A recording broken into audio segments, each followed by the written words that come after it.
말씀을 함께 생각해 보기 전에 지난주에 했던 내용들 잠깐 간단하게 한번 살펴보도록 하지요.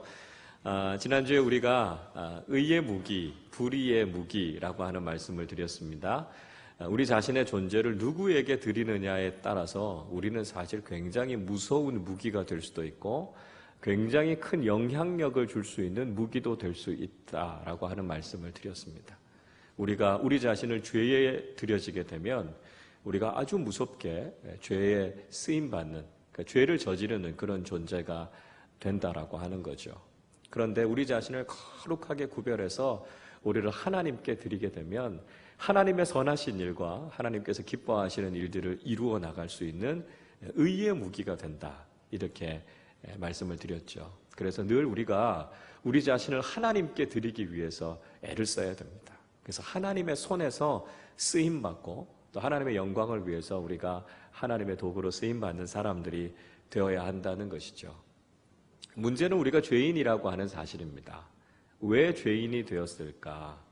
우리가 연약하기 때문에 죄에 넘어졌다는 거죠. 그러니까 우리가 스스로 죄를 짓지 않고 우리를 지킬 만큼 충분히 강하지 못하니까요. 우리가 연약한 존재니까 죄에 자꾸 쓰러지고 넘어지는 존재가 된 겁니다. 죄에 넘어진 우리를 향해서 하나님께서 우리를 정죄하시지 않으시고 우리를 긍휼히 여기셔서 예수 그리스도를 보내주시고 우리를 그 죄로부터 구원해 주셨습니다. 우리가 그 놀라운 은혜를 경험하게 됐고요. 자, 이제 우리에게 필요한 것, 구원은 받았지만 여전히 우리 자신은 연약한 거예요. 그러니까 강하신 분이 우리를 지켜주시고 인도해 주셔야만 우리가 또 죄에 넘어지지 않게 된다는 거죠. 그래서 하나님께 우리 자신을 드리고 성령께서 우리 자신을 주관해 주셔서 이제는 다시 우리가 죄에 넘어지지 않고 하나님의 종이 되어서 하나님의 뜻을 이루면서 살아가야 된다라고 하는 것이죠. 그래서 연약한 우리가 강해질 수 있는 비결, 우리가 은혜 안에 있을 때, 예수 그리스도의 은혜 안에서 살아갈 때 우리가 강해질 수 있다 말씀을 드렸습니다.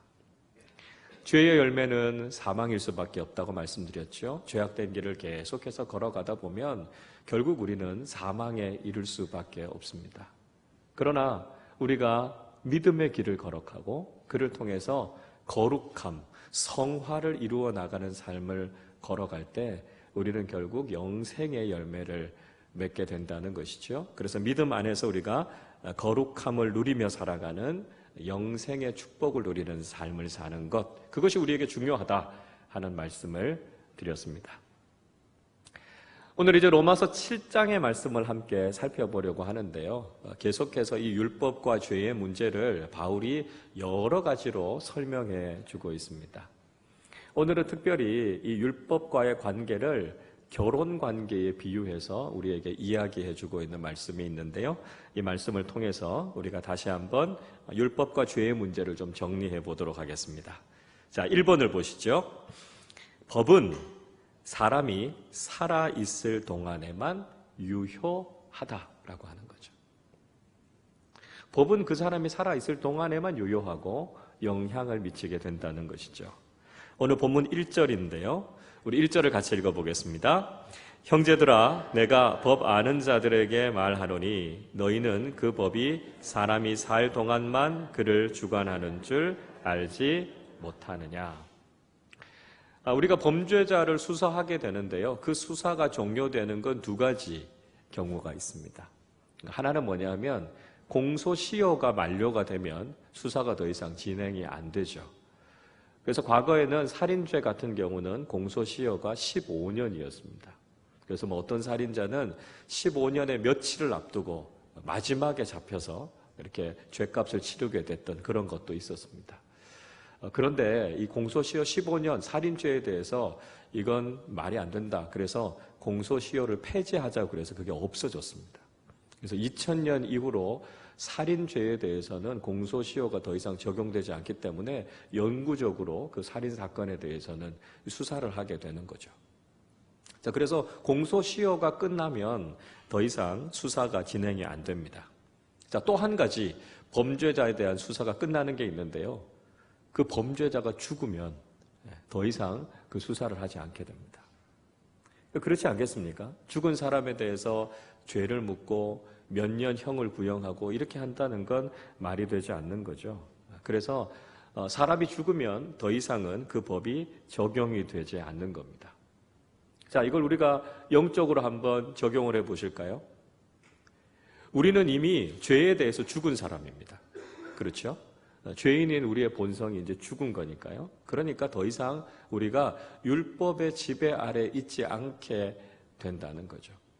그러니까 죄에 대해서 죽은 우리에 대해서 더 이상 그 죄를 물을 수 없기 때문에 율법에 의해서 정죄함을 받지 않게 된다라고 하는 것입니다. 자, 두 번째로 보시죠. 자, 결혼 관계라고 하는 것은 배우자가 살아있을 동안에만 적용된다라고 하는 것을 이야기하고 있습니다. 그러니까 법에 대해서도 그렇지만 결혼 관계에 있어서도 배우자가 죽고 나면 더 이상 그 결혼 관계가 성립이 되지 않는다라고 하는 거죠. 2절을 같이 읽어보겠습니다. 남편이 있는 여인이 그 남편 생전에는 법으로 그에게 매인바 되나 만일 그 남편이 죽으면 남편의 법에서 벗어나느니라. 자, 율법과 우리와의 관계를 결혼 관계와 비유해서 지금 사도 바울이 설명하고 있습니다. 남편이 살아있는 동안은 이 결혼 관계를 잘 지켜야 되는 거죠. 그래서 남편에 대해서 충실한 아내로서의 삶을 살아야 되고 남편으로서의 삶을 살아야 되는 것이 마땅한 것입니다. 근데 사도 바울 당시에는 사실 여성들의 인권, 권리 이런 것들이 거의 인정을 받지 못했기 때문에 사실은 남편들이 아내에게 함부로 하더라도요, 아내가 이혼 소송을 제기할 수가 없었습니다. 그러니까 아무리 나쁜 남편하고 살아도 아내들이 그 결혼을 다시 무르거나 아니면 이혼을 하거나 이렇게 할 수가 없는 상황이었습니다. 그러니까 이 아내들이 이 결혼 관계로부터 자유하게 될 수 있는 유일한 길이 있다면 남편이 죽는 것밖에 없었다라고 하는 거죠. 그리고 남편이 죽으면 더 이상은 이 남편에게 예속되지 않기 때문에 그 결혼 관계가 더 이상 지속이 되지가 않는 거죠. 율법을 이 결혼 관계와 비유해서 이야기했다는 것은 우리가 이렇게 한번 예를 들어서 생각해 볼 수 있을 겁니다. 아주 완벽한 남편이 있습니다. 완벽주의자적인 남편이 있어요. 자기의 삶에 아주 칼같이 아주 정확하고 아주 완벽한 삶을 살아가는 사람이 있습니다.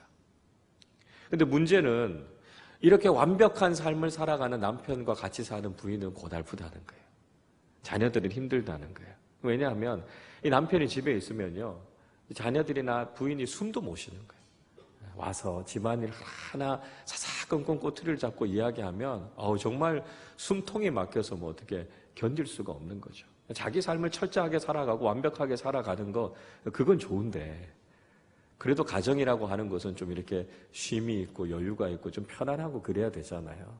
근데 남편이 막 처음부터 끝까지 막 하나하나 다 따지고 들고 이러면 그냥 막 숨이 막혀서 못 사는 거죠. 근데 그렇게 완벽한 남편이 죽었어요. 그리고 나서 정말 이 사람을 사랑하는 남자와 다시 재혼을 하게 됐습니다. 근데 재혼하고 난 이 남자가 너무너무 이 사람을 사랑하고 너무너무 마음이 넓은 거예요. 그래서 잘 못하는 게 있으면 그거 왜 못하냐 이렇게 지적하지 않고 내가 대신 다 해주는 거죠. 성경이 결혼의 관계를 그렇게 이야기하지 않습니까? 돕는 배필이라 그러잖아요. 우리가 서로 완벽한 사람이 만나는 게 아니라 부족한 사람이 서로 만나서 부족한 걸 보완해 주는 게 결혼이다. 성경은 그렇게 이야기하고 있는 거죠. 그러니까 이 새로 결혼한 남편이 그렇게 너무너무 잘하는 거예요. 아내의 빈자리, 그건 내가 있어야 될 존재의 이유라는 거죠. 그래서 그걸 다 이해해주고 용납해주고 자신이 오히려 그거를 다 하는 겁니다. 그러니까 이전의 결혼 생활에서는 느껴보지 못했던 그 사랑과 행복을 이 새로운 결혼 관계 속에서 경험하게 되는 거죠. 이게 결혼의 축복이구나. 이게 결혼 생활과 이 가정 생활을 꾸려가는 행복이구나 하는 걸 경험하게 된다는 거죠. 여러분, 이게 우리가 율법 아래에서 신앙생활을 하느냐 아니면 복음 아래에서 신앙생활을 하느냐라고 하는 것의 차이라는 거예요. 그러니까 율법 아래에서 신앙생활 한다는 건 마치 이 완벽주의자인 남편과 사는 것과 똑같다는 거예요. 너무너무 무겁고 의무감에 젖게 되고 힘겹게 살아가는 것. 이게 율법 아래에서 살아가는 신앙생활이라는 거죠. 근데 복음 안에 살아가는 건 다르다는 거죠. 복음이 우리에게 기쁨을 주고 만족을 주고 주님의 사랑을 경험하면서 살아가니까요. 신앙생활이 너무너무 행복한 거예요. 너무너무 재밌는 거예요.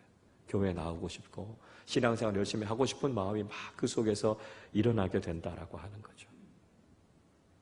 여러분, 우리의 신앙생활이 이렇게 되실 수 있기를 바랍니다. 늘 기쁨과 감사가 넘쳐나고 주님 사랑하면서 살아가는 게 너무너무 행복하고 좋습니다. 여러분, 이게 우리의 신앙생활이 되어야 한다는 것이죠. 그래서 의무감에 젖어서 율법에 억눌려서 살아가는 것이 아니라 주님을 사랑하는 마음으로, 주님의 은혜에 감사하고 감격하는 마음으로 아름답게 믿음의 삶을 살아가실 수 있기를 바랍니다. 자, 3번입니다. 예수님의 십자가는 율법의 시효가 끝났다 하는 것을 의미하고 있습니다. 율법의 시효가 끝났다. 이게 뭐냐면 예수님의 십자가가 선언하고 있는 것이죠. 4절을 같이 읽어보겠습니다. 그러므로 내 형제들아 너희도 그리스도의 몸으로 말미암아 율법에 대하여 죽임을 당하였으니 이는 다르니 곧 죽은 자 가운데서 살아나신 이에게 가서 우리가 하나님을 위하여 열매를 맺게 하려 함이라. 예수님의 십자가는 우리의 죄를 해결하시는, 끝내시는 죽음이었다라고 하는 거죠. 우리의 죄의 문제가 끝났으니까 더 이상 우리는 율법에 의해서 정죄받지 않게 된다 하는 말씀을 드렸습니다. 그러니까 예수님께서 십자가에서 죽으시면서 테텔레스타이, 다 이루었다 이렇게 선언하셨잖아요. 그러니까 값을 다 치루었다는 거예요. 더 이상 우리는 빚진 게 없는 거죠. 그러니까 율법이 마치 채권자처럼 와서 빚쟁이처럼 와서 더 이상 우리를 괴롭히지 못한다는 거예요. 그러니까 예수 그리스도의 십자가는 더 이상 율법의 영향 아래 있지 않다는 것, 율법의 시효가 끝났다라고 하는 것을 아주 분명하게 선언해 주고 있다는 거죠. 그러니까 예수님의 십자가는 율법의 저주가 종료됐다라고 하는 것이고요. 이제 우리는 하나님의 은혜의 시간 속에서 살아가고 있다는 것을 말씀해 주고 있다는 것입니다. 자, 4번입니다. 우리가 육신으로 살 때는 사망의 열매를 맺었고 우리가 부활을 믿을 때는 하나님의 열매를 맺는다라고 하는 거죠. 육신을 따라 살 때는 그 결과가 사망의 열매고요. 우리가 예수 그리스도의 부활을 믿는 믿음, 그 믿음 가지고 살아갈 때는 하나님을 위한 열매를 맺게 된다고 말씀합니다. 5절을 같이 읽어보겠습니다. 우리가 육신에 있을 때에는 율법으로 말미암는 죄의 정욕이 우리 지체 중에 역사하여 우리로 사망을 위하여 열매를 맺게 하였더니, 우리가 육신으로 있을 때, 그러니까 육신의 정욕을 따라 살아갈 때는 우리가 사망의 열매를 맺게 된다 이야기하고 있습니다. 여러분, 제가 여러 번 말씀드리지만 우리가 자연스럽게 살아가면 죄를 짓게 됩니다. 왜냐하면 우리에게 죄인의 본성이 있기 때문에 그렇습니다. 그래서 우리가 편안하게 느끼고 자연스럽게 우리 육신에 추구하는 것을 따라서 살아가다 보면 우리는 죄를 짓게 된다라고 하는 거죠. 그래서 믿음의 삶을 살아간다라고 하는 것은 죄인의 본성을 거슬러 올라가면서 살아가는 것을 이야기합니다. 그러니까 신앙생활을 열심히 하려고 하면 때로는 좀 귀찮고 힘들 때가 많습니다. 신앙생활 하면서 우리가 그렇게 이야기하잖아요. 기도하십시오. 전도하십시오. 봉사하십시오. 말씀 읽으십시오. 예배에 참여하십시오. 이렇게 이야기하죠. 그러니까 우리가 이런 이야기들을 계속해서 듣다 보면 이게 편안하게 느껴지고 자연스럽게 느껴지기보다는 뭔가 이렇게 자꾸 좀 귀찮고 힘들게 느껴지는 것이 사실이다라고 하는 거죠. 여러분, 우리가 신앙생활 열심히 하는 것, 그리고 말씀 읽고 경건생활 하는 것, 이게 전혀 부담이 안 되시고 오히려 이게 감사하게 받아들여지시면 여러분, 우리는 정말 성숙한 그리스도인으로 살아가는 겁니다. 그러나 좀 그렇지 않을 때가 있잖아요. 교회에서 이거 하십시오, 저거 하십시오, 신앙생활 이렇게 하셔야 됩니다, 이렇게 이야기하면 그 부담도 되고요, 또 좀 귀찮아지는 것도 사실입니다.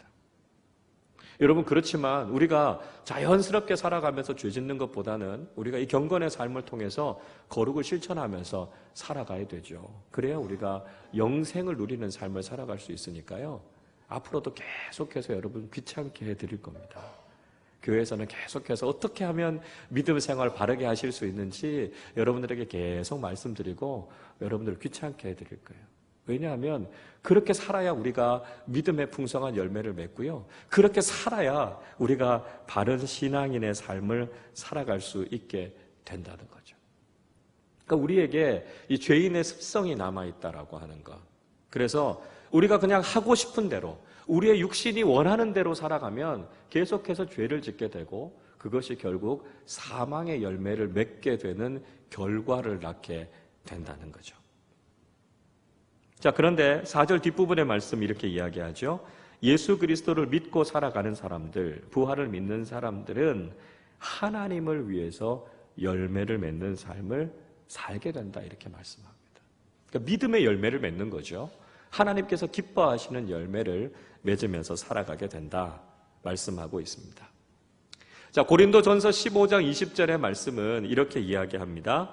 그러나 이제 그리스도께서 죽은 자 가운데서 다시 살아나사 잠자는 자들의 첫 열매가 되셨도다. 부활하신 예수님이 하나님을 위한 첫 열매가 되신 거예요. 가장 아름다운 부활의 열매를 예수님께서 맺으신 거고요. 그래서 이제 예수 그리스도의 부활을 믿고 믿음의 삶을 살아가는 사람들은 예수님처럼 하나님을 위한 열매를 맺는 삶을 살게 된다는 것이죠. 가장 아름다운, 가장 풍성한 믿음의 열매를 맺으면서 살아가게 되는 거죠. 그래서 우리가 죄를 따라가면서 사망의 열매를 맺는 것이 아니라 믿음을 따라가면서 부활의 신앙을 가지고 하나님께서 기뻐하시는 믿음의 열매를 풍성하게 맺어 가실 수 있기를 바랍니다. 자, 5번째입니다.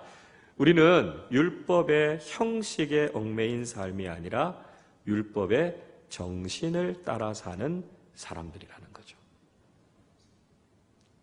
율법의 조항 하나하나 거기에 얽매여서 살아가는 사람들이 아니라는 거예요. 우리는 율법의 정신, 뭐죠?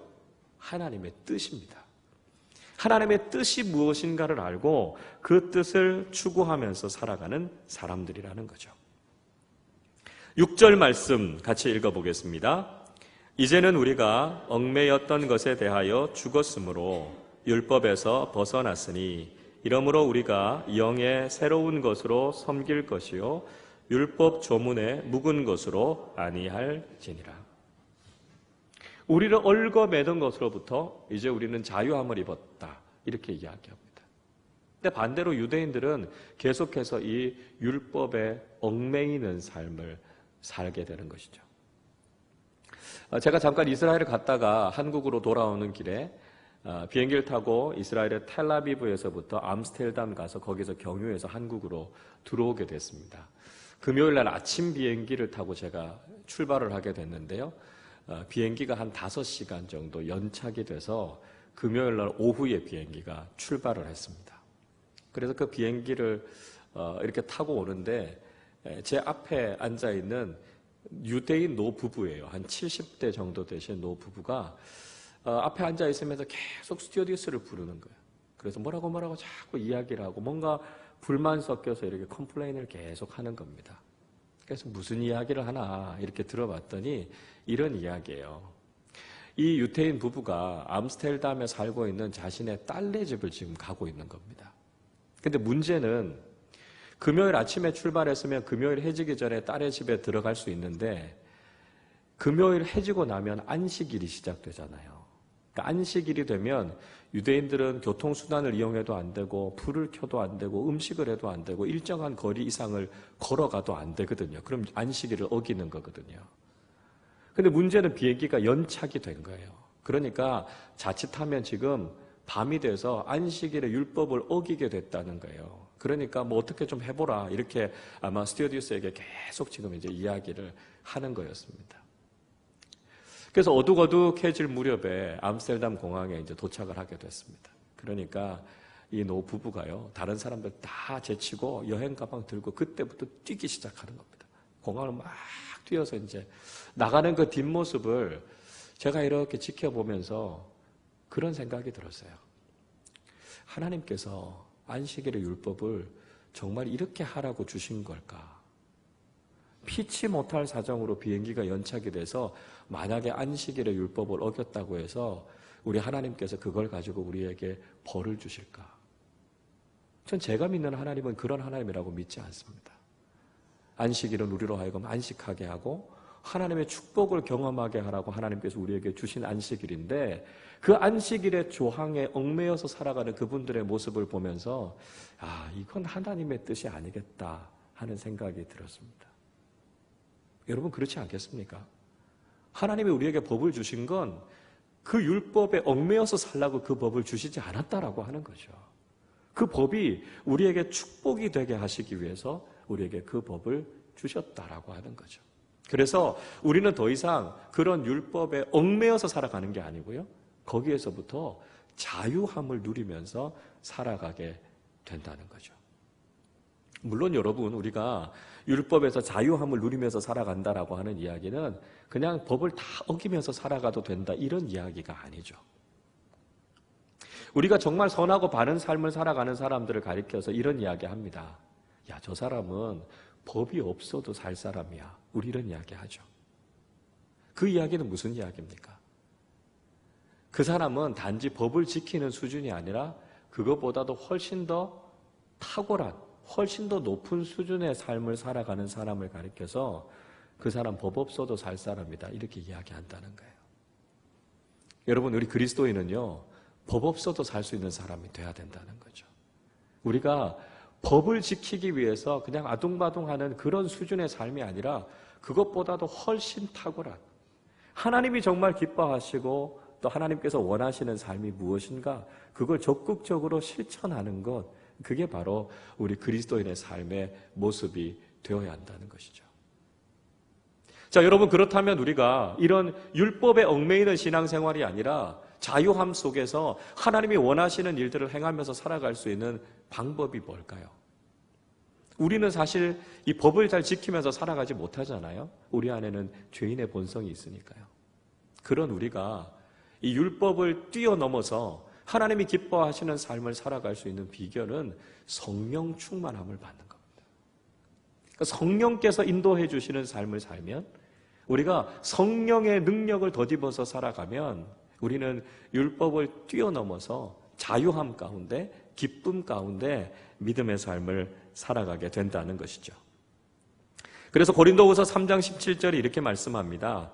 주는 영이시니 주의 영이 계신 곳에는 자유가 있느니라.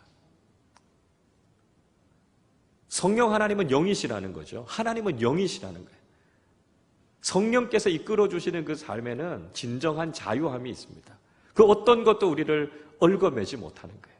그러나 우리의 삶은 정말 하나님께서 기뻐하시는 그런 믿음의 삶을 살아가게 된다 말씀하고 있습니다.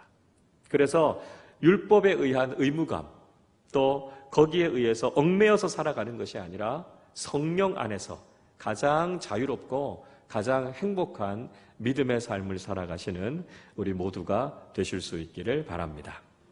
자, 이제 한 페이지 넘어가 보시죠. 자, 그렇게 하다 보니까 율법이 적지 않게 역효과를 드러내는 경우들이 있었다라고 하는 것이죠.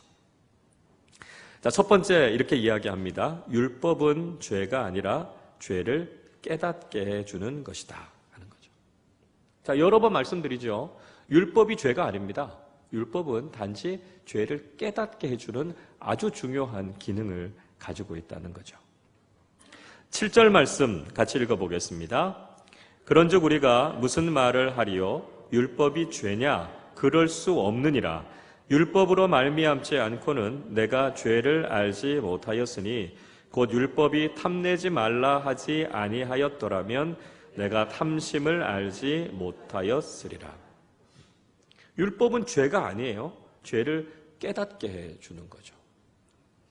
그러니까 율법 때문에 우리가 죄인이 된 것이 아니라 우리 자신이 죄인이기 때문에 정죄를 받은 겁니다.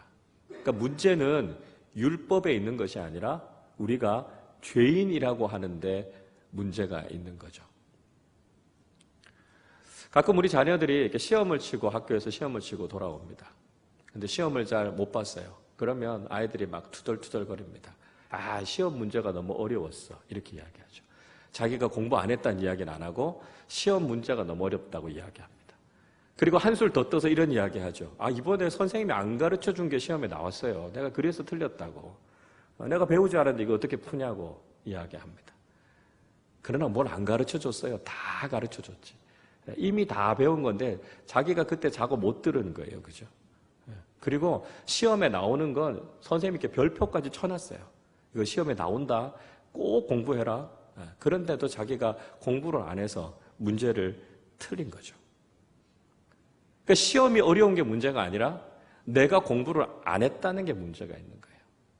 여러분, 율법이 문제가 아니고요. 우리가 죄인이라고 하는 게 문제라는 거죠. 그러니까 율법은 죄가 아니에요. 우리가 죄인이기 때문에 율법에 의해서 우리가 정죄를 받게 된다. 이렇게 이야기하고 있습니다. 자, 두 번째로 보시죠. 죄가 우리에게 들어왔으나 율법이 없을 때는 죄인 줄을 몰랐다는 거예요. 그러니까 율법이 들어오기 전에도 분명히 죄는 있었다고 말씀드렸습니다. 그런데 율법이 그게 죄다 이렇게 이야기하니까 아, 이게 죄구나 하는 걸 알게 된 거죠. 8절을 같이 읽어보겠습니다. 그러나 죄가 기회를 타서 계명으로 말미암아 내 속에서 온갖 탐심을 이루었나니 이는 율법이 없으면 죄가 죽은 것입니다. 율법이 오기 전에도 죄는 있었지만 율법이 오기 전에는 죄가 죽은 거라고 이야기해요. 그게 죄인 줄 몰랐다는 거죠. 그런데 율법에 비추어 보니까 아, 이거 굉장히 심각한 죄구나 하는 걸 깨닫게 된 거죠. 의학이 발달하지 않았을 때는요, 그게 무슨 병인지 사실은 잘 몰랐습니다. 근데 의학이 발달하고 나니까 아, 이게 이런 병이구나 하는 걸 알게 되는 거죠. 그러니까 옛날에는 사실 원인 불명의 병으로 돌아가시는 분들이 많았어요. 이게 왜 돌아가시는지, 이게 어디가 아프신 건지 잘 모르고 가시는 분들이 많았어요. 근데 이제 점점 의술이 발달하니까 아, 이게 원인 모를 병이 아니라 이런 병이다라고 하는 걸 알게 된 거죠. 병이 없었던 게 아니라 병이 있었지만 그게 무슨 병인지 몰랐다는 거예요. 그러니까 그에 맞는 사실 치료도 제대로 받지 못하다 보니까 그렇게 돌아가시는 우리 부모님이나 어른 세대들이 많으셨던 거죠. 여러분, 마찬가지라는 거죠. 율법이 오기 전에도 죄는 많았습니다. 그런데 율법이 오고 나니까 그게 죄라고 하는 것을 깨닫게 된 거죠. 그리고 그것이 죄인 것을 깨닫게 되니까 어떻게 돼요? 회개할 수 있는 기회도 생긴 거죠. 그러니까 율법이 우리에게 주는 분명한 순기능이 있다는 겁니다. 자, 그런데 율법을 통해서 나타나는 부작용들이 있었다는 거죠. 3번을 보십시오. 율법의 부작용은 죄가 살고 내가 죽는 결과를 가져왔다는 거죠. 그러니까 율법은 나를 살리기 위해서 주신 건데 오히려 율법의 부작용 중에 하나가 뭐냐 하면 죄가 살고 내가 죽는 결과를 가져왔다는 거죠. 자, 9절과 10절 같이 읽어보겠습니다. 전에 율법을 깨닫지 못했을 때에는 내가 살았더니 계명이 이르매 죄는 살아나고 나는 죽었도다. 생명에 이르게 할 그 계명이 내게 대하여 도리어 사망에 이르게 하는 것이 되었도다. 하나님이 율법을 왜 주셨다고요? 우리를 살리려고 주셨다고요. 그러니까 하나님의 법을 따라 살아야 살 수 있으니까 그래서 우리에게 율법을 주신 거예요. 그런데 율법이 오히려 죄를 더 부각시킨 거죠. 그래서 그 죄로 인해서 오히려 우리가 죽게 된 거예요.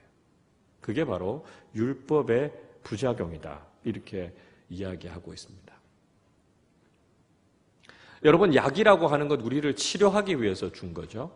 그래서 병원체를 없애고 치료해서 우리를 낫게 하려고 약을 준 겁니다. 그런데 때로는 약에도 부작용 같은 것들이 있잖아요. 우리 교우들 중에서도 항암치료 받으시는 분들이 있으신데 사실은 항암제는 암세포를 죽이기 위해서 우리가 항암치료를 받습니다. 그런데 그 항암치료를 받으면서 나타나는 부작용들 때문에 굉장히 힘들어하시는 경우들이 많잖아요. 머리도 빠지고 구토도 나고 복통도 일어나고 여러 가지 부작용들이 나타나게 되는 거죠. 그러니까 율법은 분명히 우리를 살리기 위해서 준 거예요. 죄를 깨닫고 회개하기 위해서 우리에게 주신 것인데 그 율법의 부작용 때문에 죄가 드러나게 되고요. 그것 때문에 우리가 정죄를 받게 되고 즉 죄책감에 눌리게 되는 것, 이게 바로 율법을 통해서 나타나게 됐던 부작용이라고 하는 겁니다. 마태복음 19장의 말씀을 읽어보면 부자 청년이 예수님에게 와서 질문하죠. 선생님, 무엇을 하여야 영생을 얻을 수 있겠습니까? 이렇게 질문합니다. 그때 예수님께서 마태복음 19장 17절에서 이렇게 말씀해요. 예수께서 이르시되 어찌하여 선한 일을 내게 묻느냐? 선한 이는 오직 한 분이시니라. 내가 생명에 들어가려면 계명들을 지키라. 자, 무슨 이야기입니까? 네가 살려면 계명을 지켜라. 이렇게 이야기합니다. 이 부자 청년은 자신만만하게 이야기하죠. 나는 계명 다 지켰습니다. 이렇게 이야기합니다. 그러나 그는 사실 계명을 다 지키지 않았습니다. 지난번에 제가 한번 설교 드리면서 특세 때 말씀을 드렸죠. 그리고 나서 그 결과 마지막 결론이 이렇게 이야기하죠. 그 부자 청년이 어떻게 해요? 근심하며 돌아갔다. 이렇게 이야기하고 있습니다. 하나님의 말씀 앞에 서니까 자기 자신의 부족함이 보이는 거예요. 자기 자신의 죄악됨이 보이는 거예요. 그래서 근심하고 돌아갔다 이야기하고 있습니다.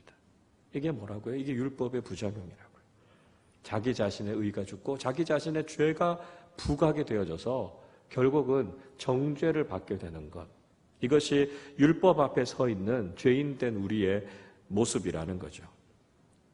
자, 4번을 보십시오. 그래서 율법은 원래 거룩하고 의로우며 선한 것입니다.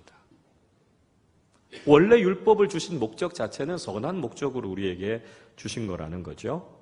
12절 같이 읽어보겠습니다. 이로 보건대 율법은 거룩하고 계명도 거룩하고 의로우며 선하도다. 율법은 절대로 나쁜 게 아니라는 거예요. 율법은 악한 게 아니라는 거죠. 율법은 하나님의 법입니다. 그러니까 그 법 속에는 하나님의 성품이 반영되어져 있는 거예요.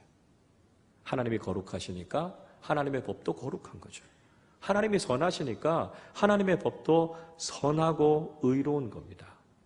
단지 우리가 죄인이니까 율법 앞에 서 있으면 우리가 저주를 받을 수밖에 없는 것이고요. 우리가 그 율법을 지켜서 살 수 없고 율법을 지켜서 구원을 받을 수가 없다라고 하는 것이죠. 자, 그래서 마지막 5번째입니다. 율법이 우리를 죽인 것이 아니라 죄가 우리를 죽인 것이다 라고 하는 거죠. 우리가 율법 때문에 죽는 게 아니라는 거예요. 우리 죄 때문에 죽는다라고 하는 거죠. 13절 같이 읽어보겠습니다.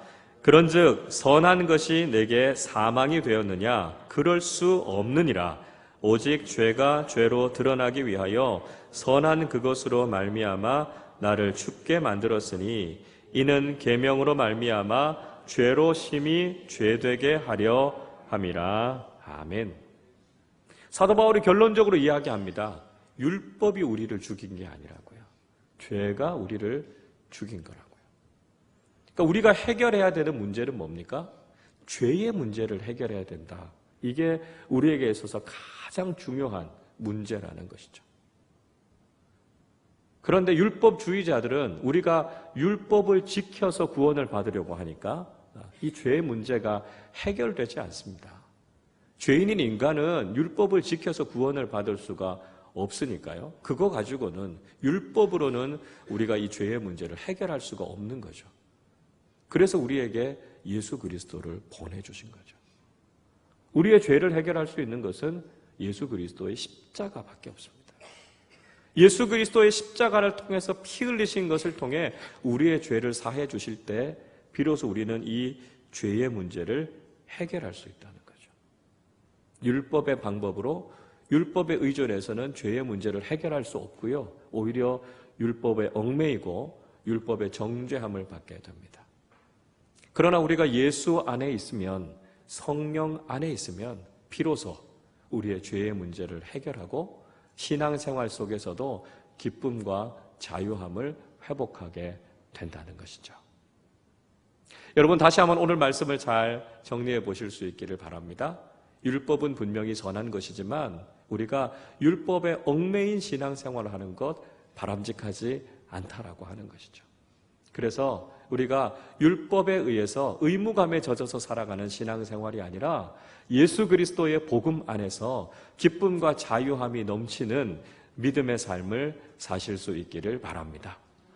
우린 율법 앞에서 다 죄인이에요. 우리 스스로 율법으로부터 구원을 받을 수 없지만 이미 우리를 위해서 이루어 놓으신 예수 그리스도의 구원의 복음을 믿고 그 복음 안에 살아가는 복된 믿음의 사람들이 되실 수 있기를 바랍니다.